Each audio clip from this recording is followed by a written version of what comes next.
Ya, suara saya sudah bisa didengar ya? Oh, sudah Pak. Oke. Bagus sekali. Ya. Saya akan bicara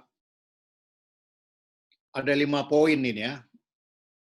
Mudah-mudahan tiap poin tidak terlalu. Yang pertama, saya kira kita perlu nanti melihat daerah otonom ya, provinsi dan kabupaten kota, dan tugas dan kewenangan kepala daerah yang akan dipilih itu. Ya. Yang kedua, pilkadanya sendiri ya, proses pemilihannya.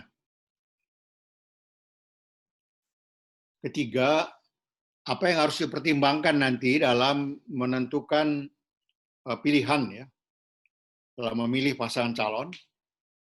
Keempat, peran orang Kristen ya, peran kita semua sebagai warga gereja dalam pilkada ini. Dan yang terakhir, walaupun itu tidak disebutkan oleh panitia, tapi saya kira harus kita singgung bahwa pilkada ini diselenggarakan pada waktu krisis ya, krisis non alam, pandemi COVID-19 ya. Bahkan ada sekarang ini Pak Peter ada di sini ya, di WA itu ada katanya pemberitahuan sekarang lagi dikumpulkan tanda tangan untuk petisi untuk menunda pilkada katanya. Dan Komnas HAM itu sudah menyampaikan seruan ya ke publik kepada KPU untuk menunda pilkada karena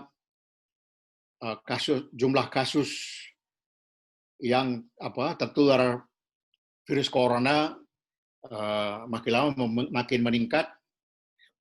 Sekarang Jawa Timur dan DKI itu seolah-olah bersaing menjadi juara jumlah kasus gitu ya. Itu apa yang dalam situasi pandemi COVID-19 ini itu harus kita lakukan gitu ya.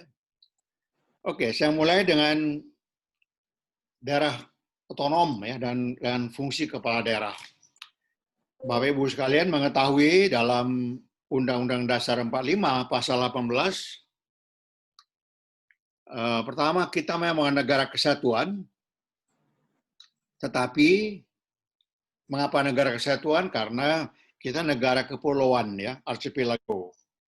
Semua negara kepulauan di dunia ini semua memilih negara kesatuan.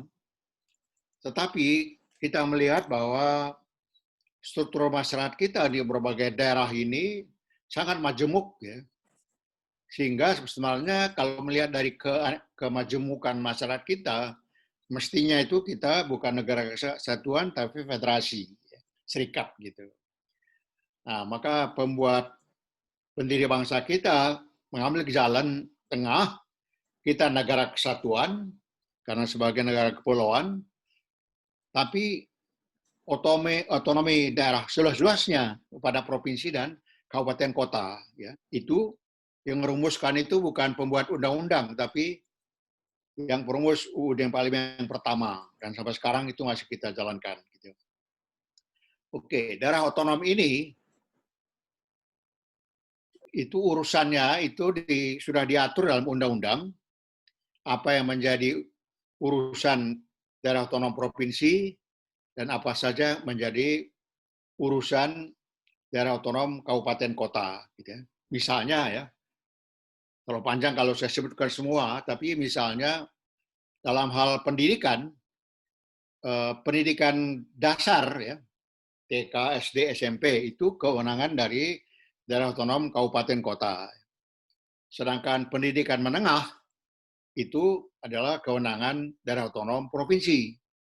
Sedangkan perguruan tinggi itu pusat. Ya. Jadi sudah ada pembagian urusan gitu. Ada juga jalan provinsi ya, jalan menghubungkan antar kabupaten itu menjadi urusan provinsi. Jalan kabupaten yang menghubungkan antar kecamatan itu menjadi urusan kabupaten kota. Ya. Pajak kendaraan bermotor dan pajak energi ya BBM itu pajak provinsi. Sedangkan pajak tontonan dan pajak hotel restoran atau pajak pembangunan. Satu disebut itu adalah pajak dari kabupaten kota. Jadi sudah, dan kemudian misalnya perizinan ya, izin mendirikan bangunan termasuk gereja gitu, itu adalah ada pada kabupaten kota dan sebagainya. Ini saya menyebut beberapa contoh saja karena itu urusan yang akan menjadi tangani oleh daerah otonom provinsi dan kabupaten kota. Daerah otonom ini harus ada yang mengatur dan mengurus, ya. Mengatur dan mengurus urusan pemerintahan daerah. Yang urusan pemerintahan daerah ini ditetapkan oleh dalam undang-undang oleh pemerintah dan DPR.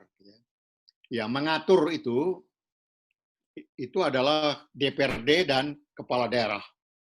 Karena itu kepala daerah, tugas kewenangan yang pertama itu adalah membuat peraturan daerah dan APBD bersama dengan DPRD. Itu mengaturnya.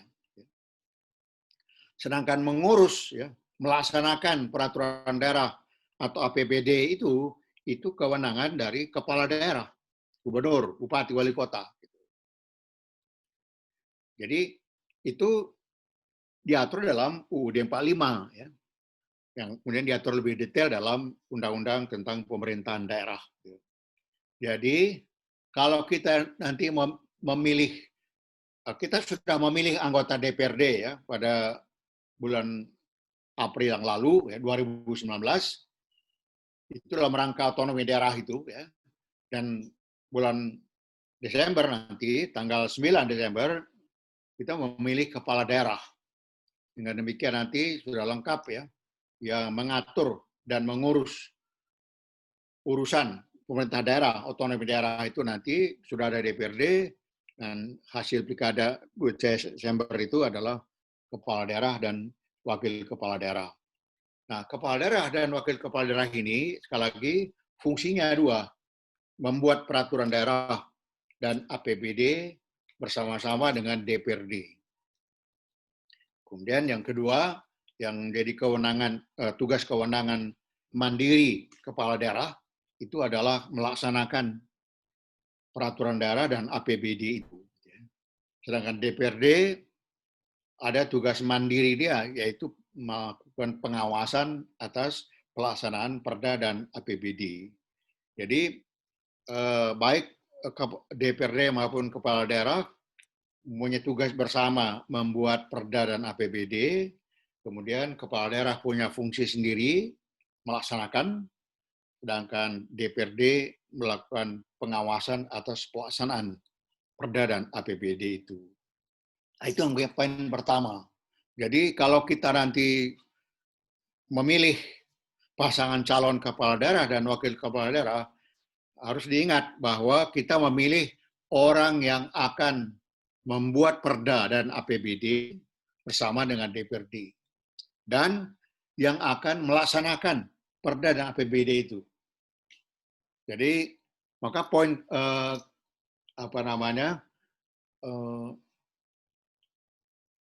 dalam UUD 45 memang disebut pasal 18 ayat 4 itu ya.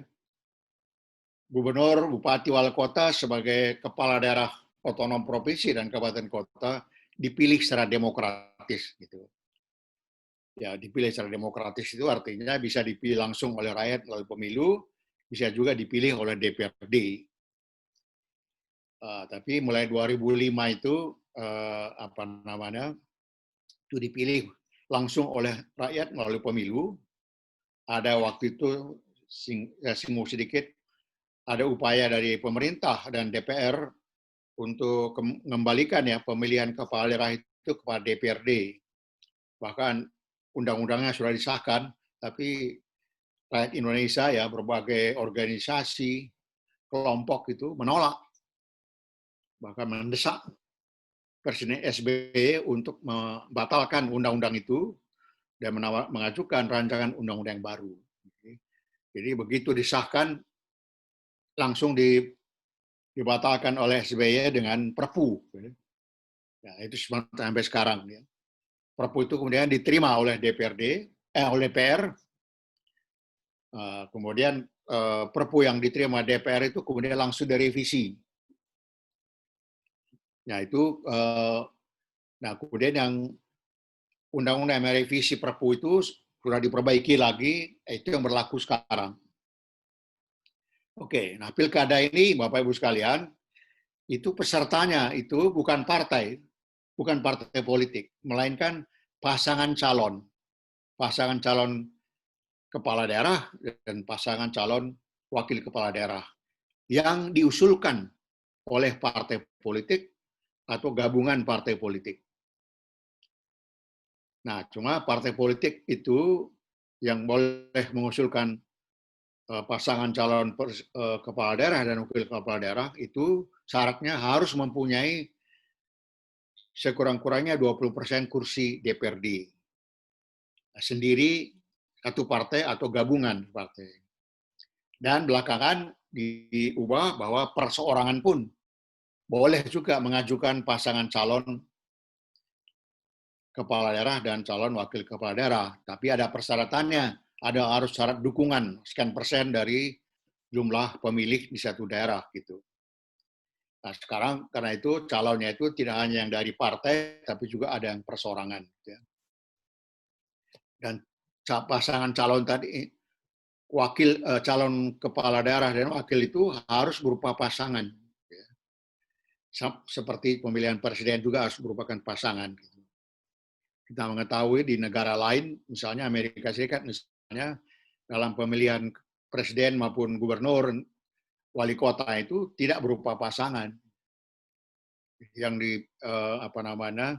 yang ditentukan oleh partai itu hanya calon presidennya, calon gubernurnya atau wali kotanya gitu. Sedangkan siapa wakilnya itu yang menentukan itu adalah calon presidennya, calon gubernurnya maupun calon wali kotanya. Nah, itu ya itu berbeda ya. Mengapa di sini pasangan sedangkan yang lain tidak? Ya. Kemudian yang lain yang cukup penting untuk kita lihat adalah pasangan calon nanti yang terpilih dalam pemilihan kepala daerah itu apabila memperoleh suara lebih banyak daripada pasangan calon lain. Dan tidak ada persyaratan mayoritas atau harus kurang-kurang 30%. Jadi kalau calonnya banyak ya, itu yang di Indonesia yang mencapai rekor dalam jumlah calon kepala daerah itu paling banyak itu memang Kota Medan dan Kabupaten Karo, dari mana saya berasal. Ya. Pernah ada 10 pasangan calon.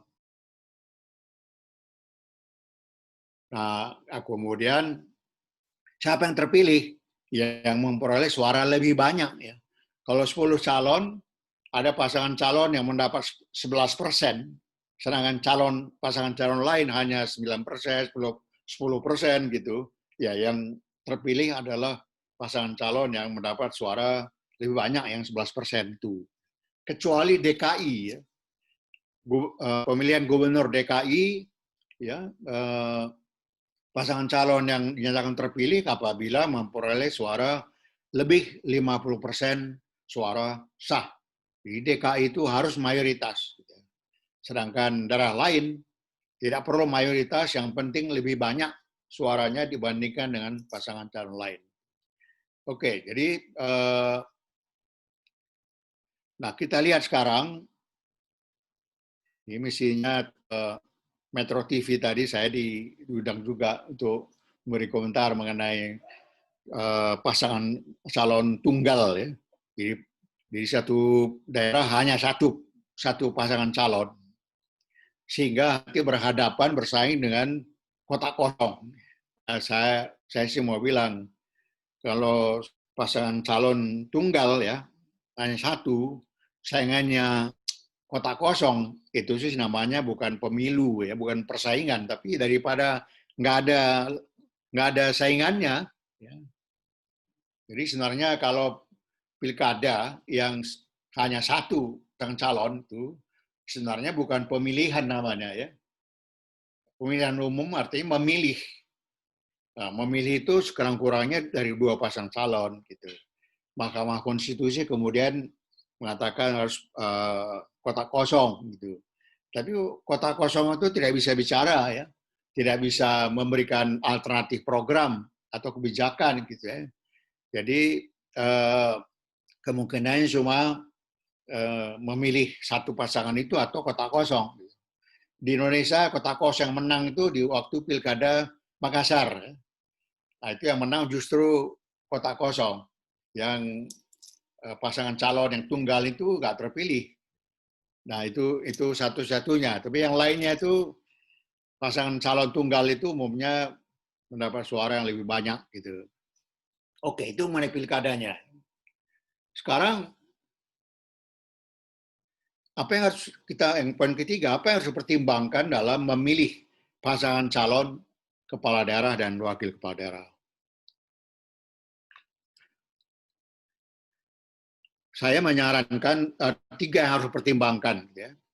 1, karena tadi fungsi atau tugas kewenangan kepala daerah itu kan ada 2 ya, membuat peraturan daerah dan APBD bersama DPRD, dan yang kedua melaksanakan Perda dan APBD itu. Nah, karena itu yang harus dipertimbangkan yang pertama itu adalah dalam membuat rencana kebijakan daerah, Perda maupun APBD.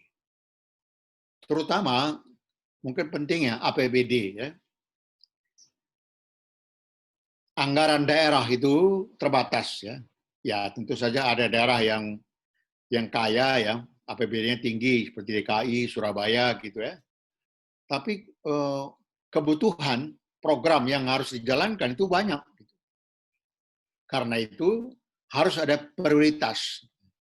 Nggak mungkin kalau semua keinginan, kebutuhan dipenuhi, nggak mampu. Anggaran daerah nggak cukup. Bapak Ibu sekalian mengetahui bahwa sepertiga belanja negara APBN itu untuk transfer ke daerah otonom. Sekitar 700 triliun lebih ya dari APBN itu belanja negara itu ditransfer ke 34 provinsi dan 514 kabupaten kota. 514 kabupaten kota itu 98, selebihnya kabupaten. Nah, itu jumlah transfer dari pusat ke daerah tentu tidak sama ya. Jumlah penduduknya, luas wilayahnya dan sebagainya itu bervariasi ya. Jadi sepertiga dari belanja negara APBN itu diserahkan ke daerah otonom. Kemudian tiap daerah ada PAD ya, pendapatan asli daerah. Dia cari uang juga ya.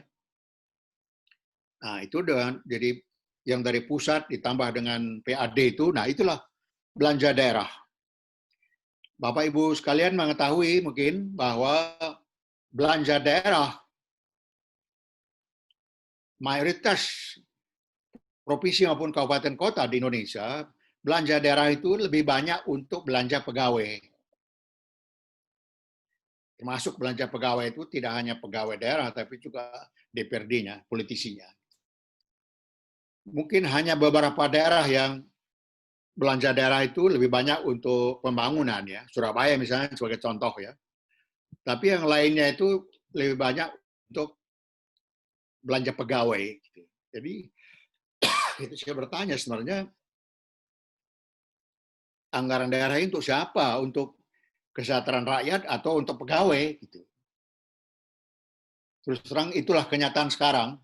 Sebagian besar provinsi maupun kabupaten kota belanja daerah itu lebih banyak ke belanja pegawai daripada untuk pembangunan untuk kesejahteraan masyarakat.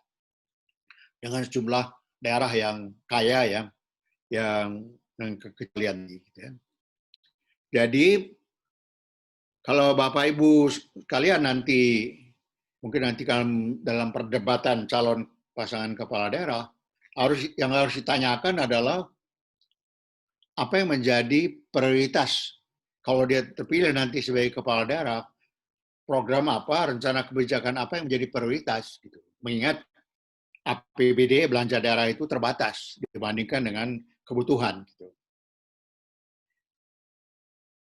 Nah, setelah dia mengatakan tentu alasannya apa, yang kedua bagaimana dia akan memperoleh persetujuan dari DPRD.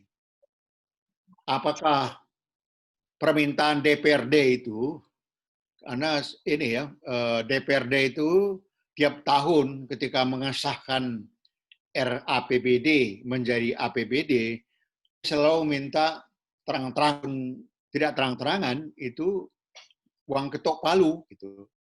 Itu DPRD yang ditangkap KPK, OTT itu semua karena itu. Biaya uang ketok palu mengesahkan RAPBD menjadi APBD. Saya kadang-kadang, maaf ini, dalam hati saya jengkel gitu, ya karena apa namanya, saya ikut dulu merumuskan apa aja kewenangan DPRD gitu.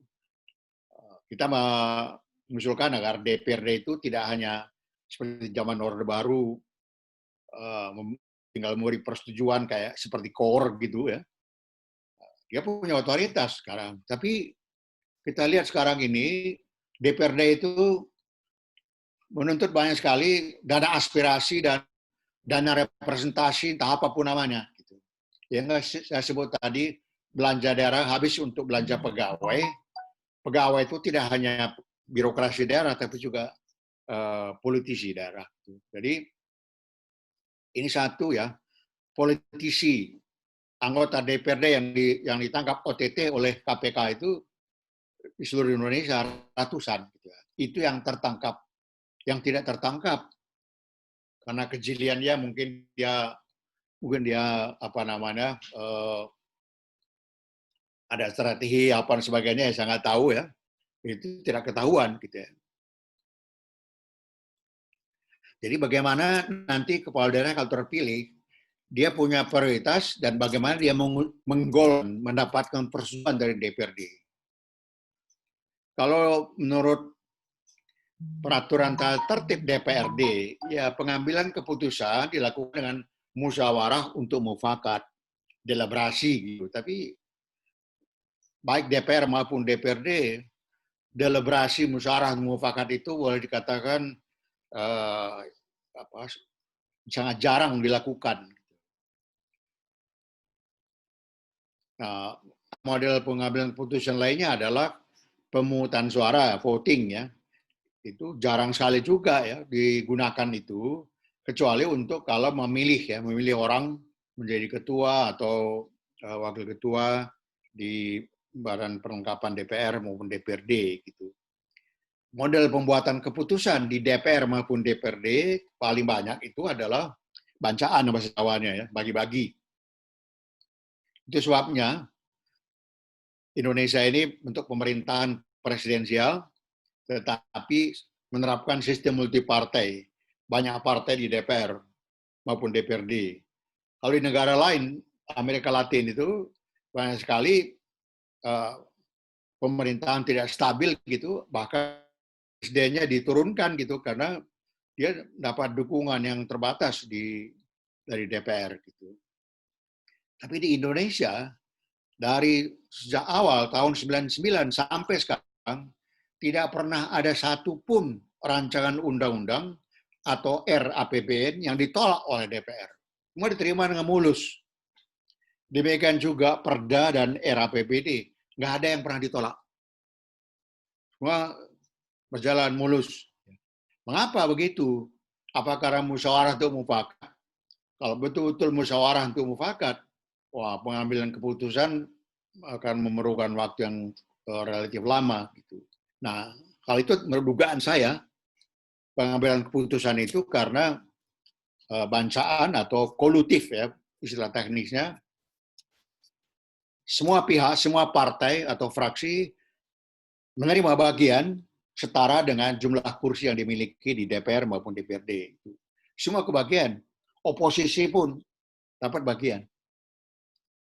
Jadi mulus lah pengambilan keputusan. Karena itu Bapak Ibu sekalian perlu kita tanyakan nanti pasangan calon kepala daerah apa yang menjadi prioritas dia. Mengapa harus prioritas? Karena belanja daerah itu terbatas. Itu adalah gabungan dari biaya transfer dari pusat plus PAD daerah, tapi kebutuhannya banyak sekali. Harus ada prioritas. Nah, yang jadi soal adalah DPRD di Indonesia, Bapak Ibu sekalian, mungkin hanya ada satu daerah di mana DPRD-nya ada partai yang menguasai mayoritas kursi DPRD. Mungkin di Aceh ya, yang ada partai GAM itu. Yang lain nggak ada. Paling tinggi ada 20% gitu ya. Jadi karena itu ketika membuat keputusan,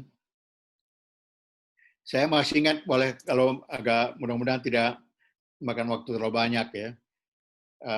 Ketika yang menjadi Bupati Karo itu, Muaraga sama dengan saya. Nah, ketika saya pulang kampung itu, saya diundang ke kantornya, kemudian dia bertanya macam-macam gitu. Ya, saya bilang, berapa APBD Karo ini? Ternyata kecil ya. Ya, harus ada prioritas. Gitu. Apa dia bilang? Di DPRD waktu itu ada 17 fraksi. Bayangkan saja, DPRD itu 17 partai, fraksi. Nah, tiap partai atau fraksi punya prioritas sendiri.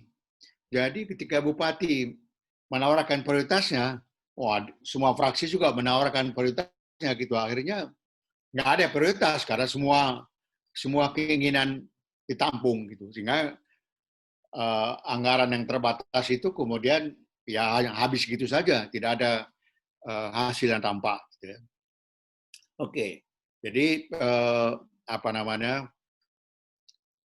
Sebenarnya Bapak Ibu sekalian, kepala daerah itu sama seperti presiden itu punya otoritas yang setara dengan DPR maupun DPRD. Ya. Ini pernah terjadi di Aceh ya, masa jabatan gubernur Aceh itu sudah habis, tapi penggantinya belum ada ya, menunggu pilkada serentak 2016 itu ya. Maka yang menjadi gubernur di Aceh itu PLT ya, pelaksana tugas yang dijalankan oleh Dirjen Politik Depdagri. Dari 81 orang anggota DPR Aceh ya. Aceh itu tidak mau disebut DPRD Aceh, tapi DPR Aceh gitu. Sama seperti Papua, DPR Papua. Gitu ya. Itu tiap anggota itu minta dana aspirasi itu 2 miliar. Nah, PLT gubernur ini bilang, oke, tapi saya minta yang 2 miliar itu diterjemahkan menjadi belanja modal. Karena anggota DPR Aceh itu maunya cash saja 2 miliar, nah, sedangkan penggunanya terserah dia. Umumnya pada tahun sebelumnya itu digunakan untuk menyogok pemilih, ya istilahnya kasarnya begitu ya. Yang dia berikan itu alat apa namanya alat ibadah ya bagi suami istri gitu. Itu yang dia bagi-bagikan. Itu 2 miliar itu. Tapi gubernur PLT gubernur mengatakan tidak bisa. Harus belanja modal. Belanja modal itu artinya untuk pendidikan, untuk jalan raya, air bersih, dan sebagainya ya. DPR Aceh juga nggak mau gitu ya. Akhirnya Pak Gubernur PLT itu memberi target, pokoknya tanggal sekian kalau anggota DPR Aceh bisa menyerahkan 2 miliar itu dalam bentuk belanja modal, akan saya tampung dalam APBD. Tapi kalau tidak, ya tidak, saya akan mengeluarkan peraturan gubernur untuk memberlakukan APBD tahun sebelumnya. Gitu. Nah, itu yang dikemukakan oleh Pak Gubernur. Dan saya tanya PLT gubernur ini, apakah media massa dan teman-teman LSM itu sudah diajak bicara. Oh sudah, mereka semua mendukung bahwa kalau mereka minat dan aspirasi harus dalam bentuk belanja modal. Jadi pers, ormas ya semua mendukung langkah PLT.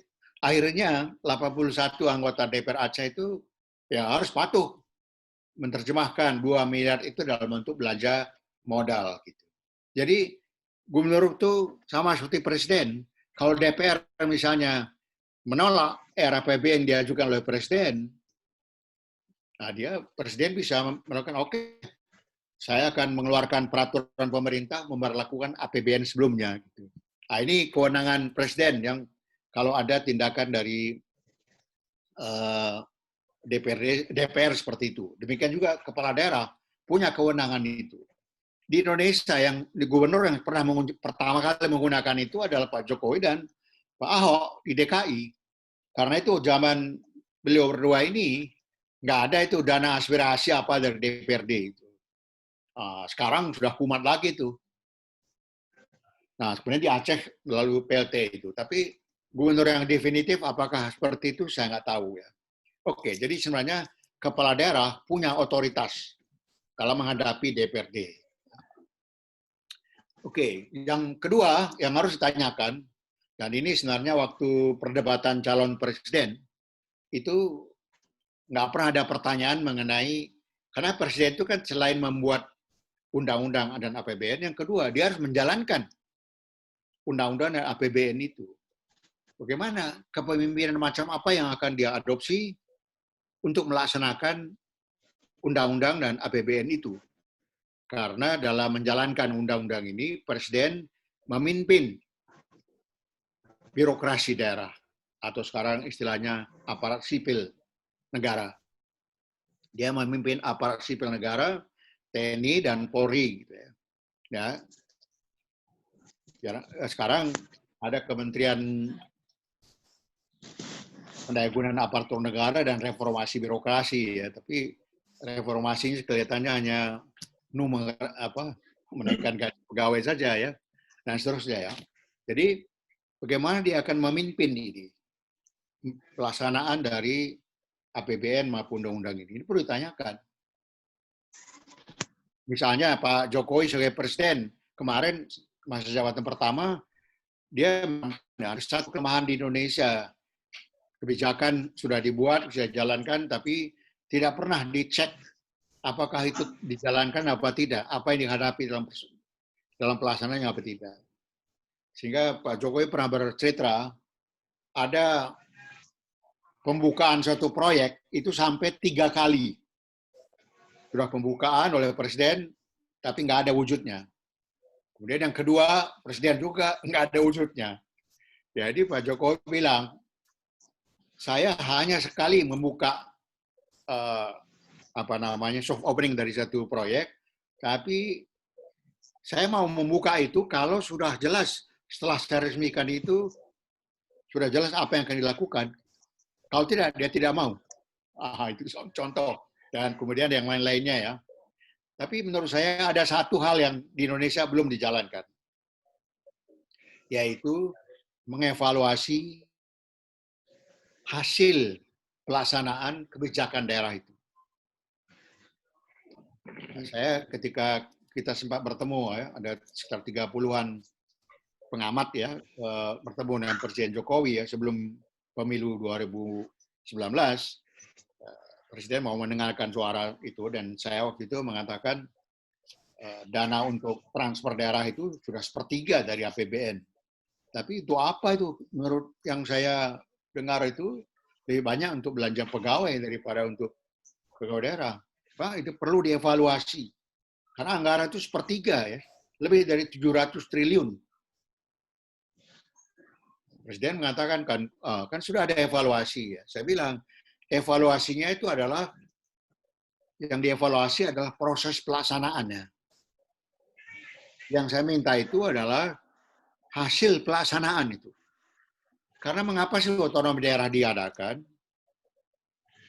Saya perhatikan ada undang-undang pemerintahan daerah, itu dalam batang tubuhnya tidak ada itu. Untuk apa otonomi daerah dibuat dijalankan? Itu ada di konsideran ya, pada pertimbangan dan mengingat dan sebagainya. Saya bilang ini perlu diterjemahkan.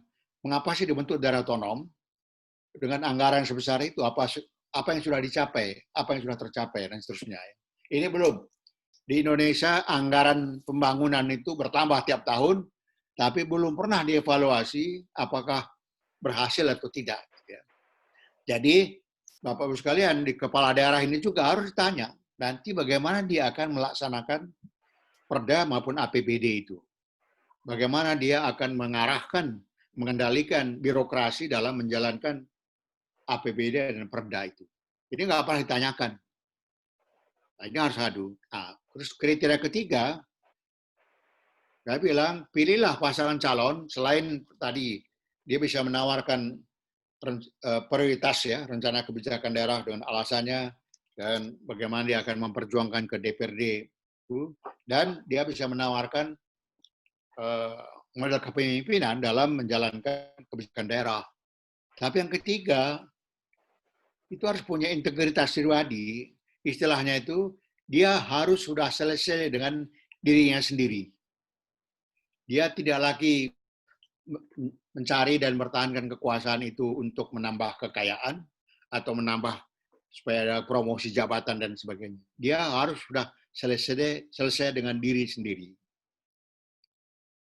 Nah itu yang saya kecewa dengan Bupati Kabupaten Karo itu. Dia sudah kaya ya ketika menjadi bupati itu. Tapi ternyata dia di tengah jalan diberhentikan antara lain karena dituduh ada simpanan dan segala macam gitu ya. Jadi ternyata udah kaya masih setelah dia jadi bupati juga masih mencari juga. Kalau ada mutasi itu masih minta pungutan dan sebagainya. Gitu. Jadi dia harus sudah selesai dengan dirinya sendiri. Dia mau jadi kepala daerah itu nasi gimana tuh? Tinggal dikit. Kita bagi dua. Semata-mata untuk kesejahteraan masyarakat daerah. Oke, sekarang ke poin keempat itu, ini kan ada peran gereja di sini ya. Saya tentu gereja saya anggap aja sebagai kita orang Kristen gitu ya. Pertama, pastikan Anda sudah terdaftar sebagai pemilih. Kalau tidak terdaftar sebagai pemilih, ya tidak bisa milih. Nah, pastikan itu bisa mengecek langsung ke panitia pemilihan PPS itu ataupun lewat mungkin website KPU daerah bersangkutan. Yang kedua, itu partisipasi nanti tidak hanya mencoblos, memilih, tapi dalam proses itu bisa berperan melaporkan dugaan pelanggaran peraturan pemilu. Terus terang saja pelanggaran paling banyak itu memang money politik ya, jual beli suara. Nah, itu harus melaporkan. Itu dari ada 3 berhak menyampaikan pengaduannya. Peserta pemilu, lembaga pemantau, dan pemilih yang terdaftar. Gitu ya. Terus yang ketiga, itu seharusnya aktif menilai pasangan calon itu dari 3 hal yang saya bilang. Yang menjadi prioritas, dia memperjuangkan itu dengan DPRD, kemudian kepemimpinan yang akan dia gunakan dalam memimpin birokrasi daerah dalam melaksanakan kebijakan daerah ya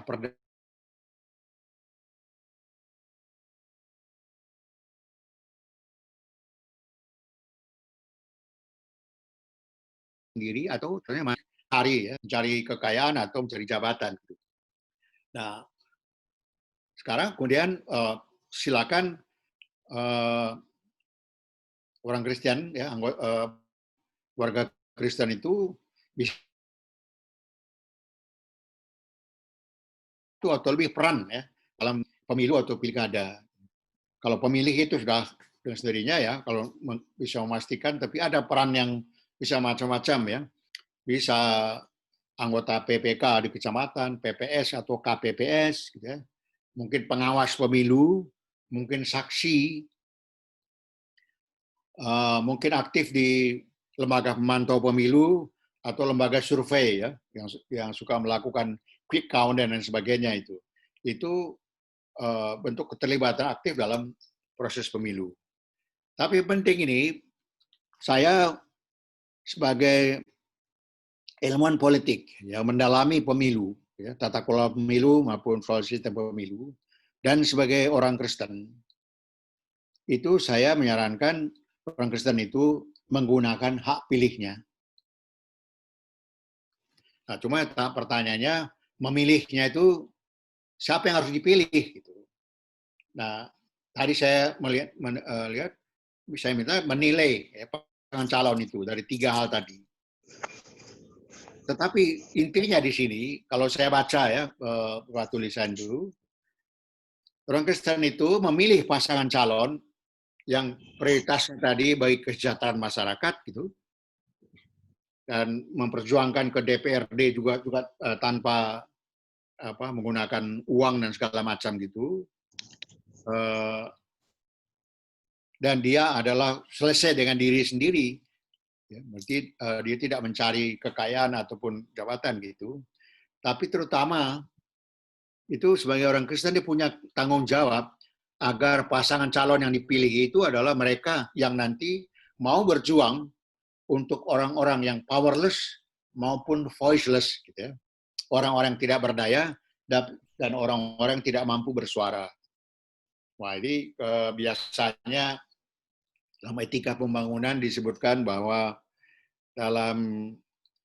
karena ada kompetisi dalam perumusan kebijakan itu, ada persaingan gitu. Nah, orang-orang yang powerless maupun voiceless ini selalu pada urutan terakhir. Gitu.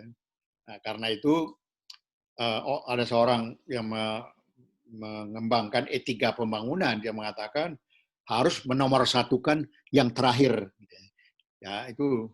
Tapi tentu ini persaingan ya.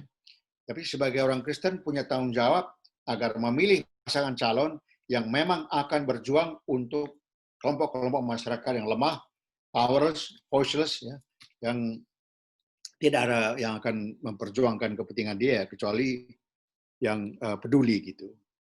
Yang kedua, memberikan suara itu jangan pakai uang ataupun alat lain. Jadi saya pernah diundang satu bicara ini pilkada juga, tapi beberapa tahun lalu di Kediri. Dia bertanya, ini yang saya diundang di daerah Kediri itu. Dia bilang, kami ini sudah terlanjur menerima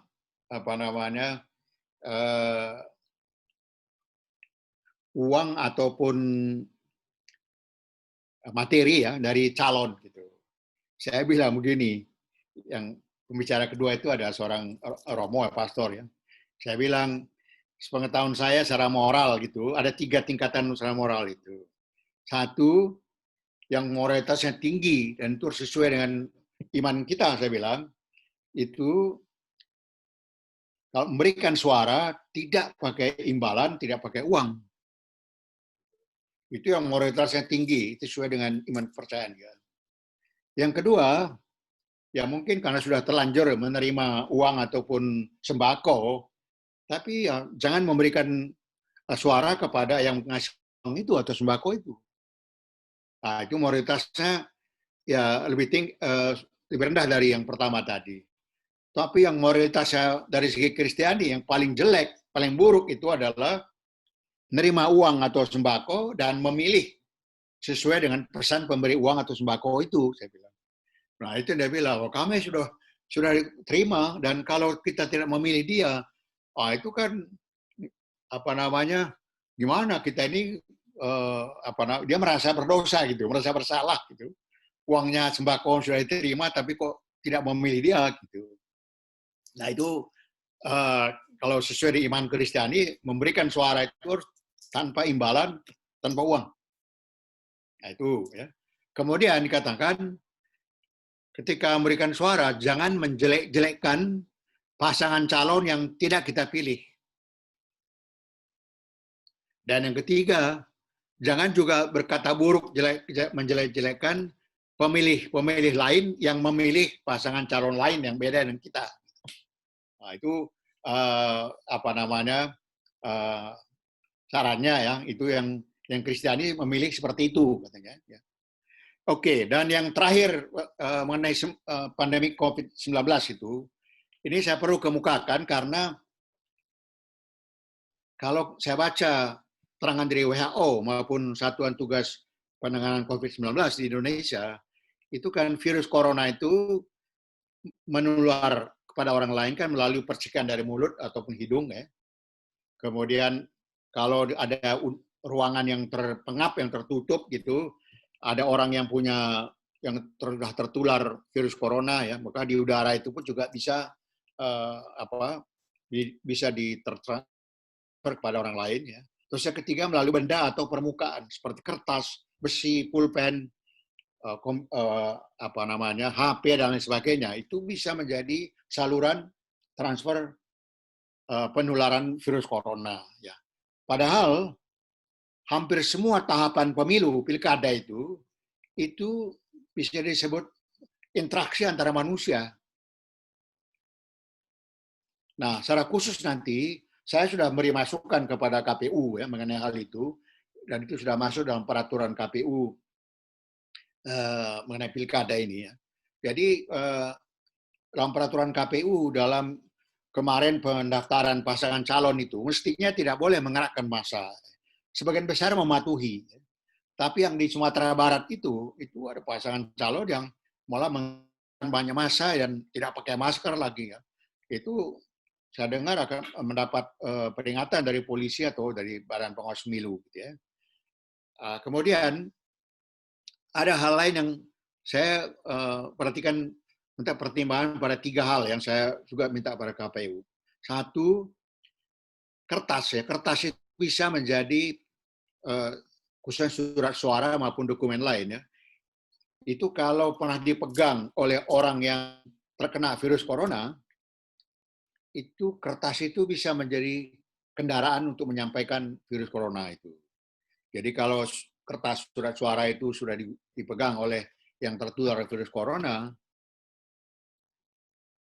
kemudian nanti pemilih itu semua kan menggunakan surat suara ya, membuka ya, dari lipatan, kemudian mencoblos, melipat lagi, kemudian dimasukkan kotak suara gitu.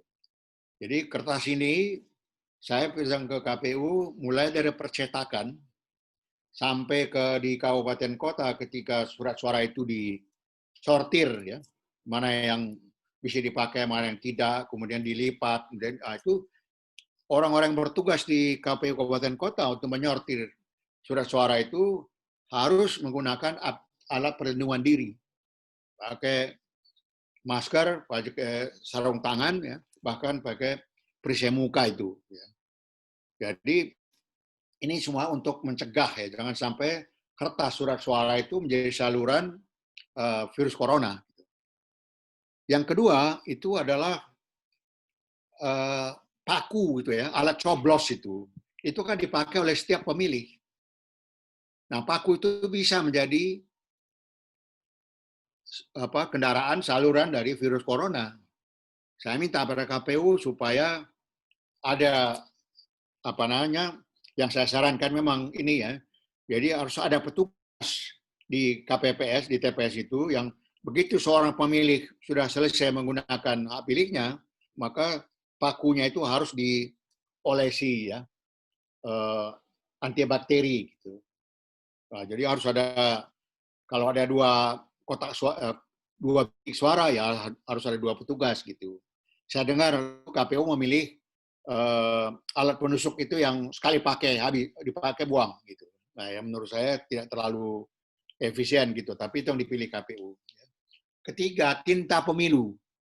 Tinta pemilu itu kan selama ini selesai kita mencoblos, melipat, masukkan ke kotak suara, itu kan kita masukkan jari kita ke botol tinta pemilu itu. Gitu. Jadi semua orang masukkan jarinya ke situ. Nah itu kan bisa menjadi penyaluran virus corona. Saya minta KPU supaya itu tidak memasukkan jari ke botol kecil itu tinta pemilu, tetapi ada alat yang setiap orang yang sudah selesai menggunakan hak pilih itu disemprot, oleskan sedikit saja ya. Jadi tidak menggunakan rame-rame ya botol kecil itu. Gitu. Nah tentu ada yang lain ya bahwa petugas KPPS itu semua pakai alat perlindungan diri dan jarak tempat duduk itu harus jarak fisik itu sesuai dengan protokol kesehatan ya. Demikian juga saksi dan pengawal itu tempat duduknya juga harus berjarak dan seterusnya ya. Jadi sekarang KPU sebenarnya sudah dalam peraturan itu sudah membuat upaya-upaya pencegahan itu. Nah sekarang masalahnya ini ada ya Komnas HAM sudah menyatakan mendesak supaya pilkada ditunda karena menjadi ancaman bagi keselamatan pemilih gitu. Kemudian ada kalau tidak salah itu kelompok dokter ya, yang menggalang tanda tangan itu untuk akan akhirnya membuat petisi meminta supaya pilkada ditunda demi keselamatan publik gitu. Nah, banyak yang belum tahu bahwa KPU sudah mengadopsi protokol kesehatan dalam tahapan pilkada. Nah, saya juga bilang pada KPU, tidak cukup hanya masyarakat itu diberi sosialisasi bahwa sudah ada aturan pencegahan gitu, karena jarak antara knowing dengan doing itu jauh sekali gitu. Tahu belum tentu menjalankan gitu. Jadi bagaimana agar tahu itu berubah menjadi kesadaran dan kepedulian gitu, maka itu akan mempengaruhi perilaku. Gitu. Nah ini yang belum. Ini KPU berjanji meningkatkan hal itu karena negara di dunia itu ada 62 ya, negara yang menunda pemilu maupun pilkada karena virus corona itu. Ada yang menjalankan saja sesuai dengan jadwalnya apa? Jumlah orang pemilih yang datang menggunakan hak pilih itu turun drastis gitu. Pesan saya pada KPU, misi Anda ada dua.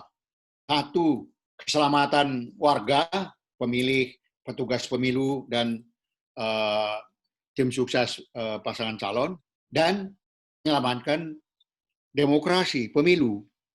Keduanya itu sangat penting gitu. Nah, bagaimana supaya pemilih itu tidak ragu, tidak cemas datang ke TPS. Nah, ini ada satu lembaga survei di Jakarta mengatakan bahwa mungkin ada 47% pemilih enggan atau tidak akan datang ke TPS katanya. Saya bilang ke KPU, ini semua karena ketidaktahuan mereka mengenai bahwa ada sudah berbagai bentuk pencegahan yang ditempuh oleh KPU untuk pilkada. Sehingga tinggal sekarang bagaimana itu disampaikan kepada masyarakat sehingga nanti pada hari pemungutan suara 9 Desember orang tidak cemas datang ke TPS. Saya kira itu saja Pak Moderator. Maaf waktunya saya sita banyak sekali ya. Iya Pak, tidak apa-apa Pak. Wah, terima kasih Pak atas penjelasan dari Bapak Sudbakti. Penjelasan tentang ini ya, tema gereja dalam pusaran pilkada serentak 2020. Baik, untuk mempersingkat waktu, langsung saja saya serahkan kepada Bapak Pendeta Albertus Pati untuk menyampaikan pemaparannya. Apakah Bapak Albertus telah bersama-sama dengan kita semua? Sudah, siap. Oh iya, ya. Oke, baik Pak. Ya, saya persilakan.